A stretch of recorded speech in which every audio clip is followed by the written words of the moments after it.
Welcome to GBC Aryna. இந்த வீடியோவில் நம்ம என்ன பார்க்க போகிறோம்னு பார்த்தீங்கன்னா மேன் விசஸ் பீச். வாங்க போகலாம்.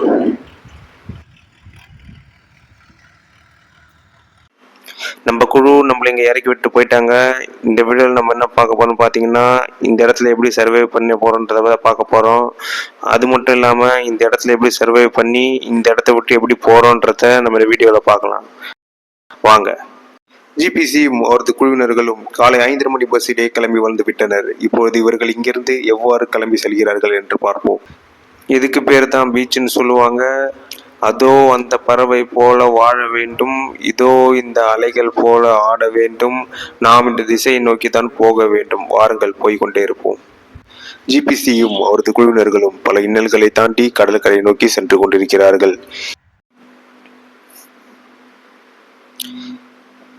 வாங்க வாங்க வாங்க வாங்க வாங்க வாங்க இல்லைங்க இல்லைங்க இல்லைங்க இல்லைங்க இல்லைங்க வாங்க.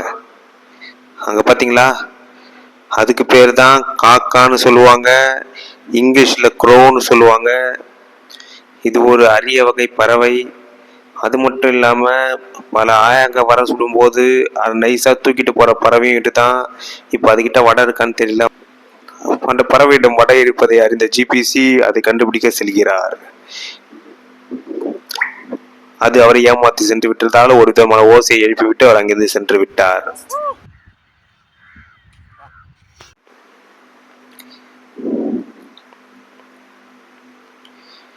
கண்ணீர் எட்டிய தூரம் வரை எந்த ஒரு படகும் தென்படவில்லை என்பதை ஜிபிசி உணர்கிறார்.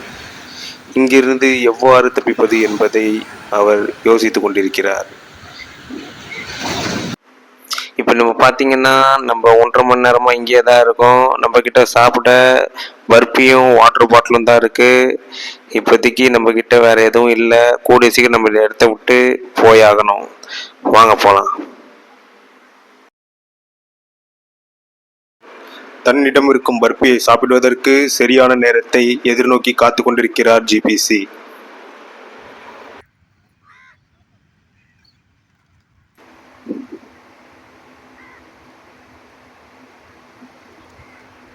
பருப்பி இருக்கு, தண்ணி இருக்கு, வாங்க சாப்பிடலாம்.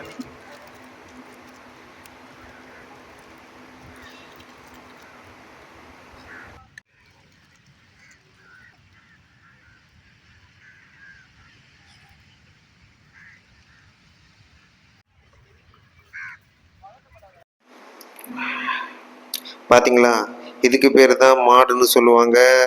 இது ரொம்ப ரொம்ப சக்தி வாய்ந்த ஒரு விலங்கு. அது மட்டும் இல்லாமல் இந்த மாதிரி இடங்களில் தான் இந்த மாதிரி விலங்குகளை நம்மளால் பார்க்க முடியும். குறிப்பாக அதோட கூர்மையான கொம்புகள் ரொம்பவே சக்தி வாய்ந்தது. ஏன்னு சொல்கிறேன்னு பார்த்தீங்கன்னா, ஏதாச்சும் ஒரு பிரச்சனைனா அதை அப்படியே குத்தி தூக்கிடும். நம்ம அதுங்கிட்ட தள்ளி இருப்பது நல்லது. வாங்க போயிடலாம்.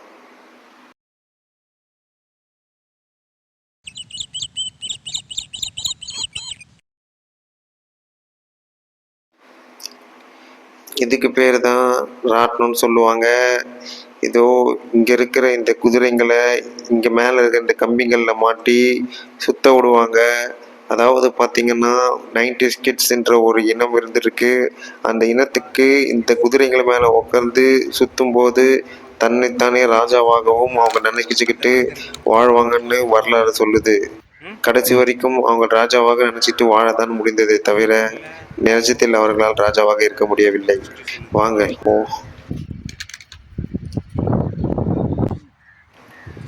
இங்க பாத்தீங்களா, வெறும் குப்பைங்களா இருக்கு. அதாவது என்ன சொல்ல வரேன்னு பார்த்தீங்கன்னா, இங்கே ஒரே குப்பைங்களாக இருக்குது. இயற்கையை நம்ம பாதுகாத்தா தான் இயற்கை நம்மளை பாதுகாக்கும். ஆகையின் காரணத்தினால இந்த மாதிரி குப்பைங்களை போடுறதை தவிர்க்கிறது ரொம்பவே நல்லது. வாங்க. போற போக்கில் ஒரு கருத்தை பதிவு செய்துவிட்டு மீண்டும் காக்காவிடம் வடை இருக்கிறதா என்பதை காண செல்கிறார் ஜிபிசி. ஆனால் காக்கா அங்கிருந்து பறந்து விட்டதால் ஏமாற்றத்துடன் திரும்பி வருகிறார்.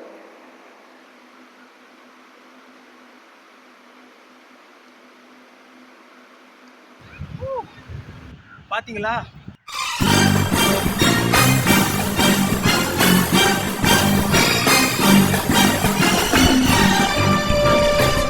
அவர் தான் என்னோட நண்பர் ஹீத்தன் ஹண்ட். அவர் எப்போவுமே பார்த்தீங்கன்னா எவ்வளோ டிஸ்டன்ஸாக இருந்தாலும் ஓடியே தான் போவார். ஒரு உதாரணத்துக்கு சொல்லணும்னா, ஒரு கண்ட்ரிலேருந்து இன்னொரு கண்ட்ரிக்கு போகணும்னா கூட அவர் ஃப்ளைட் ஜெட்டில் எதுவுமே யூஸ் பண்ணாமல் தன்னோட 2 கால்களாகவே அவர் ஓடியே போயிடுவார். அதனால தான் அவர் எப்போவுமே மிஷின் தி இம்பாசிபிள் அப்படின்னு சொல்கிறோம். நேரம் அவர் அமெரிக்காக்கே போயிட்டு இருப்பாரு. வாங்க நம்ம கிளம்புவோம்.